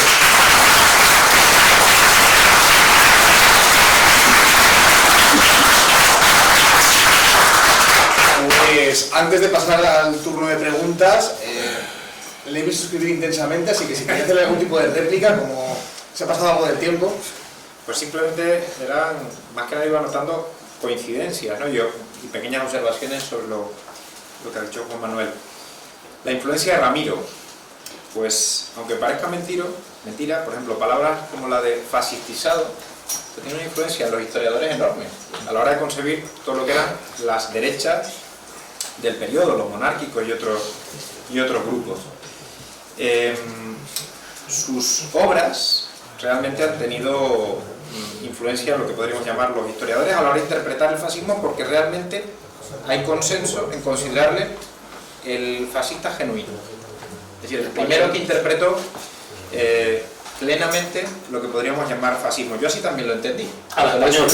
Sí. Esa es una expresión vieja, es una expresión que se usa desde 1922, desde que Mussolini hace la muerte sobre Roma, precisamente. Un día como hoy. Es un titular de un periódico de ese año, un fascismo a la española, reivindiquemos un fascismo a la española, de Manuel de Calvareto, la persona sobre la que hice la tesis. Por cierto, que sabes que muere en la misma saca el 4 de noviembre junto con Alejandro Salazar, jefe nacional del SEU, Manuel Sarrión, pasante de José Antonio, y Andrés de la Guarda, secretario Claro. personal de José Antonio, jefe de la familia. Sobre esa muerte, digamos, Bueno, también todo es muy difícil precisar la fecha. Paracuellos del Jarama, por ejemplo. Rivas. Claro, en el cementerio de Paracuellos pues existe una cruz, Claro, y de Alejandro también. los papeles de la causa general es donde ustedes pueden leerlo de Rivas el día 5, que es lo que pone. En Paracuellos pone día 7, que es la tradición familiar, y las declaraciones de la causa general, y unas que hay en la Asociación de la Prensa de Madrid, de la familia, del año 39. Entonces, pues sin encontrar los huesos es complicado. Que Ramiro no se vende, efectivamente, aunque recibe dinero de Italia en un momento dado, o de los monárquicos, siempre mantiene una coherencia intelectual. Que es un hombre que esa expresión de nacional bolchevismo que usó en un momento está en una de sus obras, a la hora de ver quiénes son los movimientos afines: el fascismo, el nazismo y el bolchevismo. Los tres aparecen en uno de sus libros como movimientos revolucionarios. Transita un poco de esa misma Esa idea. famosa frase: viva la Alemania nazi, viva la Italia fascista y viva la Rusia La soviética. Rusia soviética. Bueno, y luego a ver qué más tengo anotado por aquí. Bueno, pues algunas pequeñas cosas sobre la muerte. La verdad que no conozco nada, no me atrevo. La muerte de cualquiera de estas personalidades en el año 36, por mi experiencia personal, es dificilísimo llegar a saber la verdad. Es decir, aunque se dice, todos fueron homenajeados, se conocieron perfectamente los hechos. No es verdad, no es verdad. En el año 39, 3 años después de estos asesinatos, no era tan fácil ni localizar un cuerpo, ni indagar lo que había sucedido. Yo hice una tesis de 1000 y pico páginas sobre Manuel de Gabarreto, de las cuales puede haber 50 o 60 sobre la muerte, y sigo sin tener una convicción clara, porque es muy difícil saber, decir, oiga, está en Rivas, en las tapias del cementerio. Estuve en Rivas buscando papeles. No es sencillo llegar a esa conclusión de forma objetiva, digamos así. Y bueno, son observaciones menores, la verdad que coincido, firmaría lo que ha dicho. Solo a nivel anecdótico. Hay otra tercera versión de la muerte de Ramiro, de la cual está estudiando y seguramente escribirá mi buen amigo Petón. ¿Sabéis quién es Petón? José Martín. José Antonio Martín Otín, el famoso periodista deportivo y también camarada, aunque él ahora diga que es José Antoniano, ya no es falangista, pero bueno. Y Petón mantiene una tesis muy parecida, dice que efectivamente no le sacan de la cárcel de las Ventas antes, le tienen casi 2 meses preso y lo matan el 20 de noviembre, curiosamente el mismo día de José Antonio. Es una tesis que él está investigando, y cuando Petón investiga. Cuando Petón dijo que José Antonio tenía una novia casada, que era la que todos sabemos, encontró el telegrama que le manda José Antonio donde acaba diciendo mi amor. Es decir, Petón no... Y te digo, es muy curiosa, y esa tercera tesis, que además, fíjate, lo que la vida les desunió, les uniría en la muerte. Según él, murieron el mismo día. Pues ahora si alguien del público tiene alguna pregunta. Pregunta, comentario, lo que queráis. Alfonso. Yo tenía entendido que José Antonio iba a celebrar mítines en los pueblos porque él pensaba que en el campo estaba el alma de España. ¿Era ese el motivo? ¿No? Sí, mira, una anécdota para que veas qué pensaba José Antonio de los mítines. El primer mitin multitudinario que da la Falange es en el Cine Madrid, en el cierre del primer Consejo Nacional. El Cine Madrid, que entonces era un frontón cine, era el espacio cerrado habilitado con más capacidad que había en todo Madrid, que habían 12.000 personas. Cuando a José Antonio le convencen a Izpurúa, jefe de prensa y propaganda, famoso arquitecto vasco, Alfonso Ponce de León, famoso pintor, luego, todos esos de los que estoy hablando no quedó ni uno, le convencen para que den mitin allí. José Antonio les dice: como no me tenéis el teatro, al día siguiente os ricino a todo el aparato de prensa y propaganda, donde estaban Vicente Gaceo, Vicente Gadenas, Aizpurúa y Alfonso Ponce de León. José Antonio no era un político como Ramiro. Ramiro era un hombre de acción. José Antonio no lo era hasta mucho después.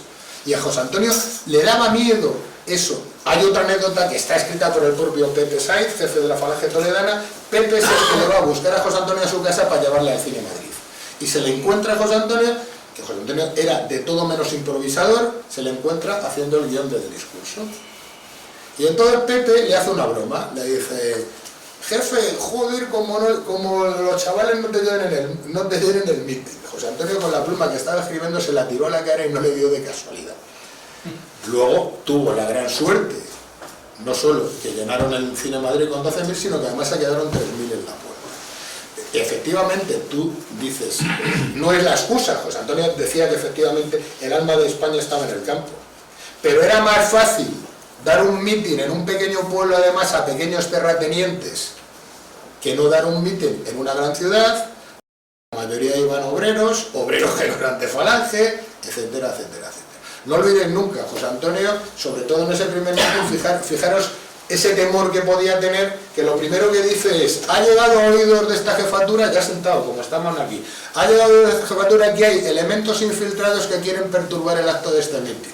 Dice: aviso, tardarán menos de 2 minutos en estar en la casa de socorro. Eso está en el mitin, está en la plaza. Es decir, es verdad, Alfonso, pero la realidad es que José Antonio al principio, él está más cómodo en esos pequeños mítines con pequeños terratenientes castellanos. Cuando va a Andalucía se encuentra el primer mitin, que no lo da como la Falange, sino lo da como candidato por las derechas a diputado en Cádiz. Joder, entra un tío de la CNT y tirotea dentro del mitin, que curiosamente dejan ciega a la hermana de la que luego sería su cuñada, la mujer de Miguel. Claro, pues entonces decía: hostias. Esa es la realidad. Y por último, das por bueno el testimonio que recoge Tomás Borrás en el libro de Ramiro Ledesma, que es muy bueno, sobre la última conversión de Ramiro en la cárcel, que sí, se confesó con un sacerdote. Con el padre Gafo. Sí, ¿por qué no? Yo creo que, por muy agnóstico que sea, pues cuentan que los mayores ateos que ha habido en la historia, justo cuando se van a morir, dicen: virgencita, virgencita. ¿Me entiendes?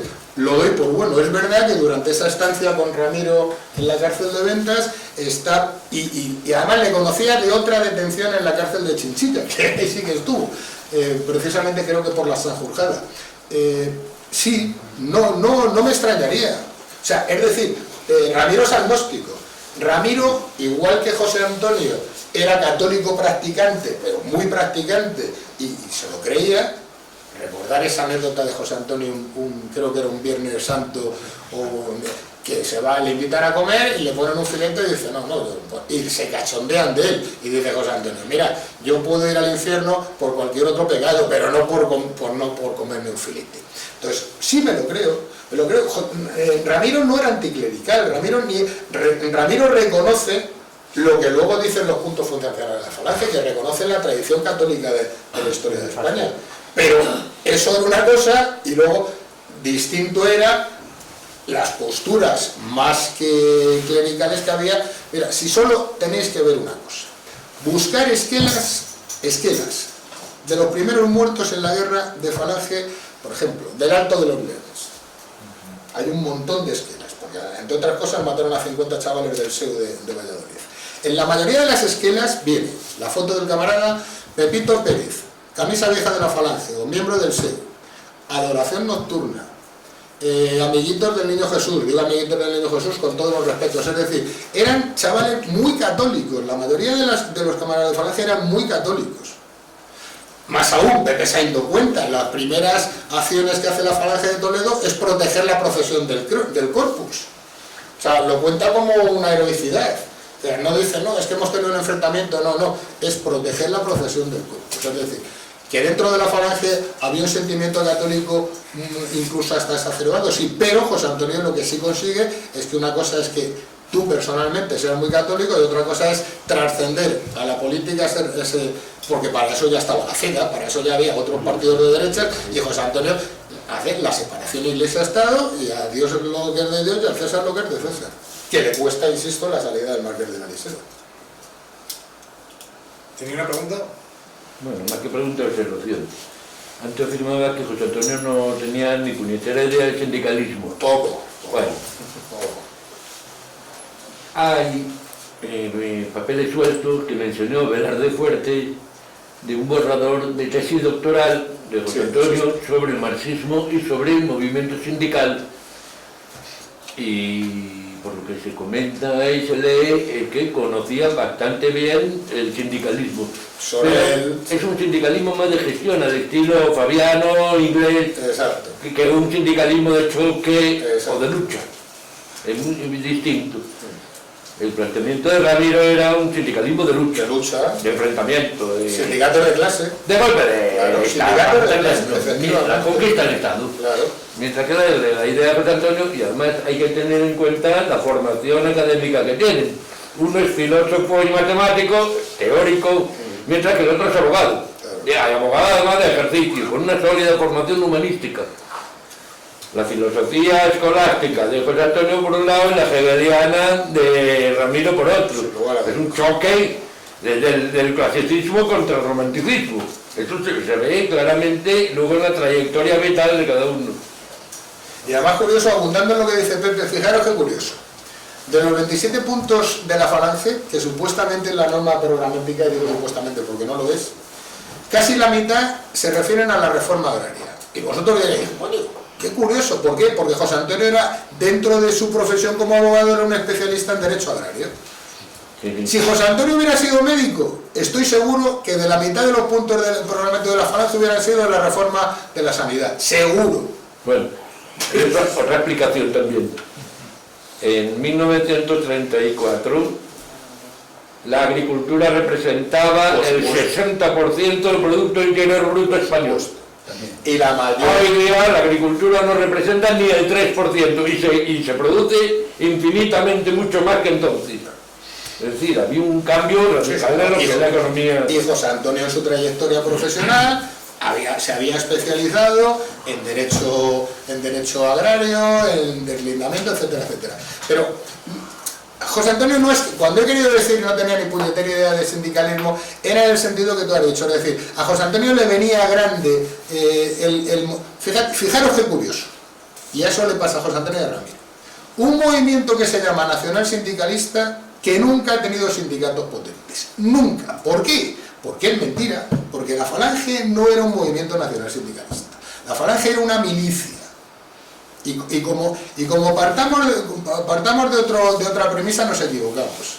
José Antonio monta, le deja a los que trae Ramiro de la CNT, les dice montarme en los sindicatos, salvo el SEU. Bueno, es que el SEU no era un sindicato propiamente dicho. Podemos decir que el SEU era una agrupación de estudiantes, pero los sindicatos obreros, José Antonio le dice montarme en los sindicatos, y se lo dice a Manuel Mateo, que venía del Partido Comunista, y a Nicasio Álvaro de Sotomayor, que venía de la CNT, y son los que les montan los sindicatos, y tienen la gran suerte, por ejemplo, el pobre García Vara, que venía del sindicato de la UGT de Panadería, que es el sindicato más potente, que claro, a los 15 de pasarse de la UGT a Falange, le esperan saliendo de Santo Domingo y le pegan 4 tiros sus amigos de la UGT. Entonces, realmente José Antonio en aquellos momentos, más que crear una fuerza sindical, pasa igual con los portugueses de Rolo Preto, también se llamaban nacional sindicalistas y no tenían sindicatos. ¿Por qué? Porque además la coyuntura política en la que nacen es en una España absolutamente enfrentada, en una España que va al declive y sobre todo, como decía José Antonio, una España que esperaba la invasión de los bárbaros. Y la invasión de los bárbaros no eran demonios con cuernos, no, era el comunismo. Y José Antonio, yo estoy convencido de que muy a su pesar tiene que asumir que eso es lo que viene y poner por encima el bienestar o la supervivencia de España antes de que la supervivencia de Falange. Y de ahí viene después pues sus dudas en apoyar el 18 de julio, que al final lo apoya y al final por supuesto la Falange lo apoya totalmente, salvo rarísimas excepciones. Y yo estoy convencido que José Antonio en su foro interno no se veía con esos caciques que defendían el 18 de julio, ni con los terratenientes, se veía más cerca del pueblo, pero en esa coyuntura o estabas con unos o estabas con otros. Si te quedabas en el medio te zumbaban por los dos lados. Vamos a permitir una pregunta más para acabar esto. Tenía otro chico delante. Gonzalo. ¿No tienes una pregunta? Por ahí han levantado la mano. Benigno. Sí. Bueno, buenas tardes. Bueno, dos cuestiones. Una de reconocimiento a la organización, porque creo que es muy importante esto, y a los dos conferenciantes, Ramiro de Maeztu y Ramiro de Ledesma, unidos por varias cosas más que por el nombre. Y felicitarte por la camisa en los albores de otra fecha histórica como celebraremos mañana. Y luego una reflexión. Yo no sé hasta qué punto los falangistas y sobre todo la sociedad española actual necesitamos tanta sacrificar la iconoclastia que tenemos, las leyendas que tenemos, y no acrecentarlas.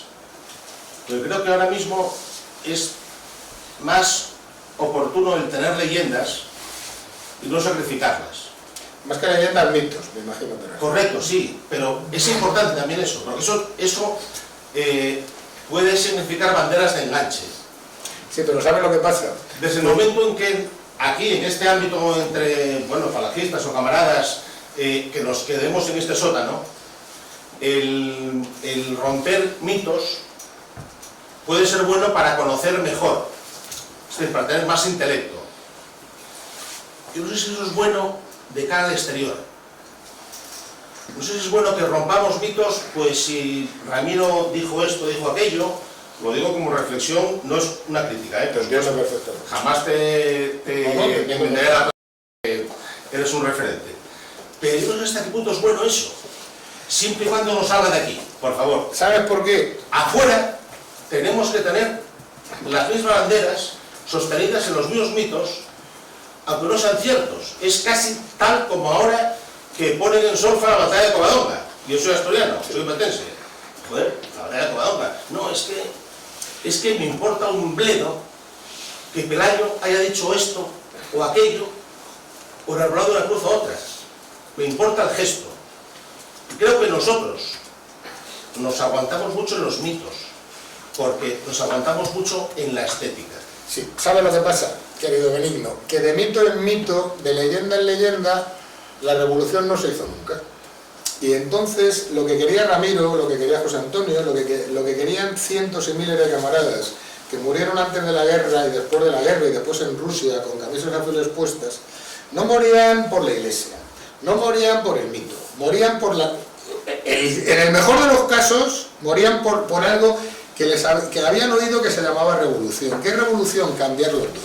Y entonces precisamente, en base a esa teoría tuya, que es cierto, que yo puedo hasta incluso compartir, precisamente en base a esa teoría acaba la guerra civil y vamos a crear mitos. Claro, los mitos no joden a nadie, los mitos no molestan y crean primero el de José Antonio. El de Ramiro no lo crean precisamente por lo que hemos contado, pero el de José Antonio lo crean. ¿Y qué es lo que hacen al mitificar a José Antonio?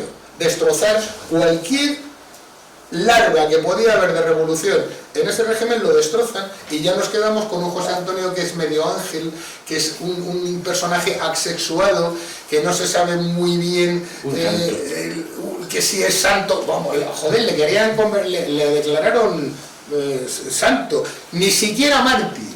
Yo he escrito que me molesta que a los muertos de la falange se les llame mártires. Mártires son los que mueren por la iglesia, por concepto. Los muertos de la falange son caídos.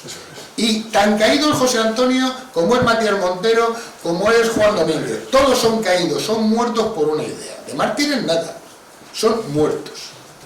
Caídos, en nuestra fraseología son caídos. Y más aún, ¿hacemos mitos? ¿Seguimos haciendo mitos? Hoy por hoy el mito, lo que tú dices, que me imagino que te refieres a los nombres, a las banderas, a nuestra historia, a nuestra gloriosa historia, es hasta contraproducente. ¿Por qué? Porque tenemos una losa encima. ¿Sabes cómo se llama esa losa? General Franco, franquismo. Y esa losa, mientras no nos lo quitemos de encima, es imposible, es el mito de Sísifo. Eso sí que es un mito. Venga, para arriba y nunca llegas, y cuando vas a llegar, ¡pum!, para abajo otra vez. Mientras, mira, mientras no acabemos con esos mitos, mientras no expliquemos primero, que es a lo que yo me ocupo y preocupo, la verdadera historia de la falange, destrozando mitos, para que la gente sepa qué es lo que pasó de verdad. Y una vez que la gente al que le interese sepa qué es lo que pasó de verdad, pues luego hacemos un entierro glorioso, que lo han hecho todos, ¿Qué hizo el fascismo italiano? Es que no nos acordamos, el fascismo italiano pierde una guerra, la falange supuestamente la ganó. Matan a su líder, todos sabemos cómo le matan, y a los pocos tiempos, al poquito tiempo, cuando hay las primeras elecciones democráticas en Italia, ¿Qué es lo que pasa? Que hay un nuevo fascismo que se llama el MSI, que saca no sé cuántos diputados. Eso sí, previamente habían dicho, Benito Mussolini es un hombre que quedó allí para la historia. Nosotros no queremos saber nada. Si eso lo hubiéramos hecho nosotros, otro gallo a lo mejor nos hubiera cantado. Y no dijeron, Benito Mussolini era un hijo puta, era un traidor. No, dijeron, no, esa es una historia, el partido fascista fue una parte de la historia y ahora nosotros somos continuadores de ellos, pueden ser nuestro referente, pero nosotros ya somos otra cosa. Y no olvidéis, el MSI en Italia, hubo momentos de elecciones que era la segunda fuerza de diputados en Italia. En Alemania no lo pudieron hacer porque había una ley antinazi que vamos, que se les ocurría decir así, ¡pum!, para adelante. Pero por eso te digo, si yo te entiendo, si yo soy el primero, a mí me encantan los mitos. Y yo como no historiador, como estudioso de la Falange, tú vas a mi casa y yo tengo un museo de la Falange. Pero yo sé que una cosa es la historia de la Falange, una cosa es que ahora nos reunamos ahí, pero yo sé que políticamente no vale para nada. No solo no vale para nada, sino que es echarnos piedras, es un hándicap total. Y además, este mensaje igual lo tenemos instalado desde afuera. Claro, para tener dentro, para... Mira, algo más intelectual que operativo. Mira, ¿sabes cuál es el mensaje? Mira, el mensaje es que es muy complicado. Mira, yo y aquí hay gente que fuimos fundadores de Falange Auténtica, la Falange Villista, la Falange de Rojos que se contaba entonces en los años 70.